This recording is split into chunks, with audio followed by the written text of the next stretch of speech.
seorang pria yang kaya raya. Dia memutuskan untuk mengosongkan rumah sewaan yang dimilikinya karena seseorang yang menyewa rumah si pria kaya tersebut tidak dapat membayar uang sewa selama 3 bulan. Sehingga si pria kaya itu mengirim anak buahnya menjalankan tugas bersama para polisi untuk mengosongkan rumah miliknya. Tetapi setelah beberapa hari kemudian, dia pun mengetahui bahwa pengosongan rumah tersebut tidak dikerjakan. Sehingga dia menjadi marah kepada anak buahnya dan oleh sebab kemarahannya, ia pun memutuskan untuk pergi sendiri mengosongkan rumah tersebut. Ia sempat berpikir bahwa penghuni rumah tersebut adalah orang yang kuat. Namun sebelum dia pergi, salah satu orang telah mengingatkannya dengan sabda Rasulullah.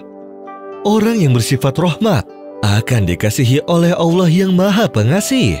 Maka bersifat rahmatlah kepada penduduk bumi. Niscaya kamu akan dikasihi oleh penduduk di langit. Namun si orang kaya itu pun tidak menghiraukan kata-kata si orang tersebut. Lalu ia pergi bersama seorang polisi untuk mengusir seseorang yang menunggak tersebut.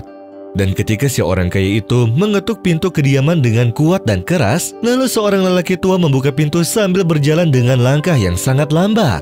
Sehingga si orang kaya itu pun memasuki kediamannya dan hanya menemukan 2 atau 3 alat perabot. Sehingga si orang kaya itu pun bertanya kepada si lelaki tua yang tinggal di perumahan tersebut. Dan si pria tua itu pun berkata kepada si orang kaya bahwa dia hanya tinggal sendirian. Ketika si orang kaya bertanya mengapa si pria tersebut tidak membayar uang sewa bulanan tepat waktu, si lelaki tua itu pun berkata kepadanya, "Penghasilanku sangatlah kecil dan sebagian besar kuhabiskan untuk biaya perawatan dan pengobatanku. Dan apa yang tersisa dari uangku, kugunakan untuk membayar biaya obat-obatan dan makanan yang kubutuhkan. Dan aku tidak memiliki tempat berteduh lagi kecuali di sini." Si orang kaya itu pun memandang lelaki tua itu. Dan untuk pertama kalinya, ia merasakan kesedihan dan simpati dengan orang lain. Kemudian ia tersenyum sambil berkata, "Siapa bilang aku datang untuk mengusirmu ke jalan? Aku datang untuk memeriksa kesehatanmu, terutama setelah kami mengetahui betapa tingginya harga obat-obatan dan makanan. Jadi kami akan membawamu sekarang ke rumah sakit untuk dirawat. Dan mulai sekarang kau tidak akan membayar uang sewa untuk seluruh hidupmu." Mendengar hal tersebut, si orang tua itu pun sangat bersukacita. Dan sebelum dia siap untuk berangkat ke rumah sakit, dia pun meminta kepada si orang kaya itu untuk berkunjung ke rumahnya. Sehingga si orang kaya itu setuju dan memberinya ponsel serta nomor baru agar dapat menghubunginya kapan saja.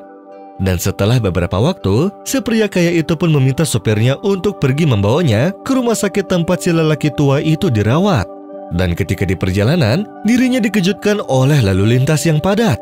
Sehingga setelah ia memeriksanya, diketahuilah dari istrinya bahwa putranya yang masih kecil telah selamat dari kecelakaan mobil saat dia hendak menyeberang jalan. Sehingga setelah mendengar hal tersebut, si pria kaya itu pun menyadari bahwa kelangsungan hidup putranya adalah karena bantuan yang telah dia lakukan kepada si lelaki tua tersebut. Sehingga dirinya menangis dan berjanji tidak akan berbuat yang tidak selayaknya dilakukan kepada siapapun. Dan ia akan selalu berada di samping orang-orang miskin dan orang-orang yang membutuhkan bantuan dengan semua yang dimilikinya. مثل الذين ينفقون أموالهم في سبيل الله كمثل حبة أنبتت 7 سنابل في كل سنبلة 100 حبة والله يضاعف لمن يشاء والله واسع عليم. الذين ينفقون أموالهم في سبيل الله ثم لا يتبعون ما أنفقوا منا ولا أذى لهم أجرهم عند ربهم ولا خوف عليهم ولا هم يحزنون.